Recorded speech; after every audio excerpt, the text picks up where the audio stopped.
கொடுத்தார். பாரதியார் பயப்படவே தேவையில்லைன்னு சொன்னார். முத்துலட்சுமி ரெட்டி பெண்கள் கல்விக்காக போராடினாங்க. எல்லோருடைய நோக்கம் வேற, ஆனா இலக்கு ஒண்ணுதான், அறிவோட இருங்க, தெளிவா இருங்க அப்படிங்கறதான். பெரியார் அழகா சொல்லுவார், யார் சொன்னாலும், நீ எங்க படிச்சிருந்தாலும், ஏன் நானே சொன்னாலும் உன்னுடைய புத்திக்கும் பொது அறிவுக்கும் எட்டாத எதையும் நம்பாத. பெரியார் சொன்னாரா இல்லையா? அறிவுதான் ஆற்றல், அறிவுதான் வீரம்னு சொன்ன விவேகானந்தர் அறிவு கொடையே இந்த உலகத்தினுடைய உயர்ந்த பரிசுன்னு சொன்னார்.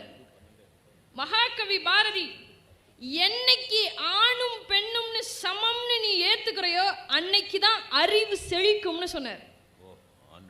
18ஆம் நூற்றாண்டினுடைய உயரிய சிந்தனை என்ன தெரியுமா? ராஜாராம் மோகன் ராய் சொன்னார், பெண்களினுடைய முன்னுரிமைங்கிறது நீ கொடுக்கிறது